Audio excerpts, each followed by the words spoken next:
Subscribe कीजिए हमारे channel नूर रज़ा को और बेल आइकन को प्रेस कीजिए जिससे आपको हमारी न्यू वीडियो की नोटिफिकेशन मिलती रहे। और अल्लाह के रसूल अलैहिस्सलाम एक बार फरमाते हैं, अम्मा आयशा पाक इसकी रावी है, फरमाती हैं कि मैंने एक दिन अल्लाह के रसूल से पूछा, या रसूल अल्लाह सल्लल्लाहु अलैहि वसल्लम, इंसान तो गुनाह करता ही है और उससे गुनाह हो ही जाता है, तो क्या कुछ गुनहगार ऐसे भी हैं जो बेहिसाब जन्नत में जाएंगे? देखो अम्मा जान पर अल्लाह रहमतें फरमाए, क्या सवाल किया हुजूर, कुछ गुनहगार भी ऐसे हैं जो बेहिसाब जन्नत में जाएंगे? आका ने फरमाया, हाँ ऐशा, कुछ गुनहगार ऐसे जो बेहिसाब जन्नत में जाएंगे। कहा वो कौन है? कहा वो गुनहगार जो रातों की तन्हाइयों में अपने गुनाहों को अकेले अकेले याद करके अल्लाह के खौफ से रोते हैं। अल्लाह ऐसे मुजरिमों को बेहिसाब जन्नत अता फरमाए। हम 500 रुपए की नोट पे गुमने पर रोए, मोबाइल गुमने पर रोए, कारोबार में नुकसान होने पर रोए, बच्चा गुम हो गया रो दिए, बच्चे का इंतकाल हो गया रो दिए, बीवी मर गई रो दिए। लेकिन आपसे पूछता हूँ, क्या कभी गुनाहों पे अफसोस करके भी हमारी आंखों में आंसू आए? यहाँ नहीं रोते ना गुनाहों को याद करके। अल्लाह के रसूल अलैहिस्सलाम फरमाते हैं, जब मुजरिमों को जहन्नम की आग में डाला जाएगा तो वो जहन्नमी इतना रोएंगे कि उनके आंसुओं के अंदर कश्तियां चलाई जा सकेगी। इतने आंसू उनके निकलेंगे, जानना रो नहीं होगा उनको, रोने के सिवा कोई काम ही नहीं होगा। आका अलैहिस्सलाम फरमाते जब उनको भूख लगेगी, वो भूख चिल्लाएंगे तो अल्लाह ताला उनको जहन्नम का फल, जिसे थुअड़ कहते हैं, एक कांटेदार फल है, वो खिलाएगा। जब वो उसको चबाएंगे तो उनकी आंतें कट जाएगी, और जब उनको पानी की प्यास लगेगी तो अल्लाह रब्बुल इज्जत उनको आबे हमीम पिलाएगा। और उस आबे हमीम का हाल ये है कि जैसे ही वो गर्म पानी जहन्नमियों की खोपड़ी के अंदर, उनका पीप, खून और जहन्नम का पानी जैसे ही वो अपने मुंह के करीब करेंगे तो उनके जिस्म का, गालों का गोश्त झड़ झड़ के जमीन पे गिरेगा। वो अर्ज करेंगे, हमारे साथ ये क्या किया जाता है? क्या तुम जमीन पे अल्लाह की नाफरमानी नहीं करते थे? तुम जराइम नहीं करते थे? गुनाह का अंजाम ये है, गुनाह कोई भी करे सजा मिल के रहेगी। आजकल हम लोग बहुत दाएं बाएं के रास्ते तलाश करते हैं, कहते हैं नहीं मौलाना, हम तो गौस पाक बड़े पीर के मुरीद है ना, हमें अजाब कैसे होगा? एक बात मैं आपको अर्ज करूं, ये उलमा बैठे, इनसे पूछो, कुरान में अल्लाह ने एक कौम का जिक्र किया कि उन्होंने सनीचर के दिन अल्लाह ने उनको शिकार करने से मना किया, तो वो नहीं माने तो अल्लाह ने उनके चेहरे सूअर और बंदर की तरह किया। कैसे की अल्लाह ने? सूअर और बंदर की तरह। अल्लाह ने उनको सनीचर के दिन शिकार करने से मना किया। हमें किसी दिन शिकार करना मना नहीं है, लेकिन उनको मना किया था और उन्होंने किया शिकार। और एक बात इन उलमा से ये भी पूछे, कुरान पढ़े आप, तफसीर है कुरान की, जो लोग शिकार करते थे उनको भी सूअर और बंदर की तरह किया, और उनके दरमियान एक तबका था जो उनको मना नहीं करता था, बल्कि उनके इस फेल पर चुप रहता था, खामोश रहता था। अल्लाह ने उनको भी सूअर और बंदर की तरह किया। कौन थे वो लोग? देखो, गौस पाक की गुलामी हल्की चीज नहीं है, बहुत बड़ी चीज है।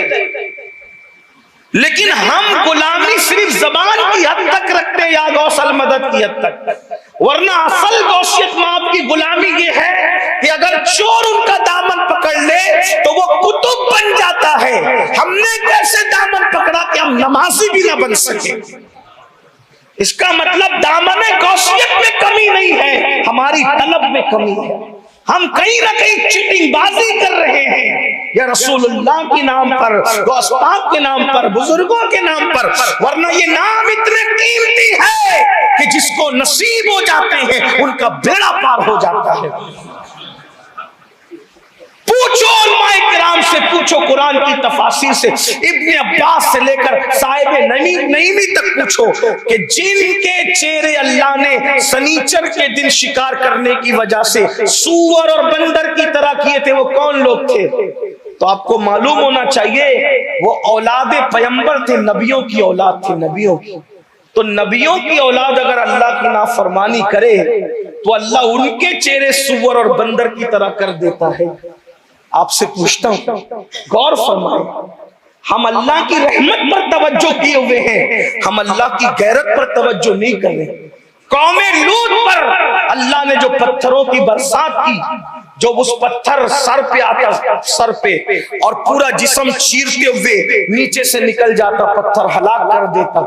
آپ سے پوچھتا ہوں قوم لوط پر عذاب آئے، قوم لوط کون تھے؟ اولاد پیغمبر تھے، نبیوں کی اولاد تھی۔ بھائی کسی کے شجرہ نسب میں آپ آج کیڑے نکال سکتے ہو، لیکن بنی اسرائیل تو اس ایسے اولاد پیغمبر ہے کہ ان کا شجرہ نسب قرآن میں بیان کر دیا، یا بنی اسرائیل یا بنی اسرائیل یا بنی اسرائیل کہہ کر۔ بنی اسرائیل کا مطلب کیا ہے؟ اسرائیل حضرت یعقوب کا لقب تھا، اور بنی اسرائیل کا مطلب اولاد یعقوب، اے اولاد یعقوب، اولاد یعقوب۔ تو قرآن ہمیں عبرت کی بات بتا رہا ہے، اولاد پیغمبر اگر لڑکوں کے ساتھ بدفعلی کریں، ہم نے ان پہ پتھر برسا دیے، تم کون ہو؟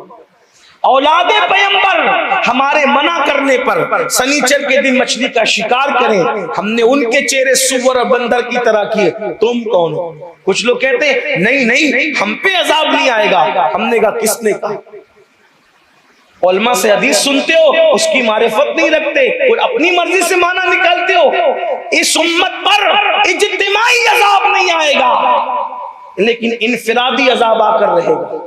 جو جیسا کرتوت کرے گا انفرادی عذاب آئے گا۔ عذاب میں مبتلا ہے سب لوگ عذاب میں مبتلا ہے۔ خدا کا عذاب محسوس کرو۔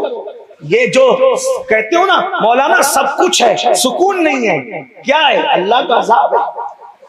بیٹیاں 30 35 سال کی ہو گئی، اچھے رشتے نہیں آتے، کیا ہے؟ اللہ کے عذاب کی ایک شکل ہے۔ گھر کے اندر ایک سے ایک نعمت ہے، کھا نہیں سکتے، اللہ کے عذاب کی ایک شکل ہو سکتی ہے۔ اولاد ہے دکھ دیتی ہے، نافرمانی کرتی ہے، ستاتی ہے، پریشان کرتی ہے، کیا ہے؟ اللہ کے عذاب کی ایک شکل ہے۔ قرآن کہتا ہے وَمَا أَصَابَكُم مِّن مُّصِيبَةٍ فَبِمَا كَسَبَتْ أَيْدِيكُمْ، کہ تم پر جو بھی مصیبت آتی ہے وہ تمہارے ہاتھ کی کمائی ہے، تمہارے اعمال ہے۔ واللہ داتا علی حجویری رحمت اللہ علیہ، ان کا عرس چل رہا ہے، داتا صاحب فرماتے بندے اگر تو گناہ نہ کرے تو تیرے کپڑے بھی میلے نہ ہو۔ داتا صاحب فرماتے اگر تو گناہ نہ کرے تیرے کپڑے بھی میلے نہ ہو۔ انسان کے کپڑے بھی میلے ہوتے ہیں تو اس کے گناہ کی وجہ سے ہوتے ہیں۔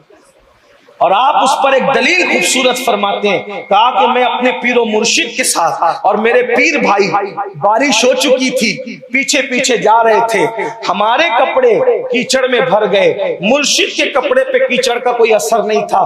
ہم نے پوچھا مرشد جس راستے سے آپ آئے اسی راستے سے ہم بھی آئے، ہمارے کپڑے بھر گئے کیچڑ میں، آپ کے نہیں بھرے۔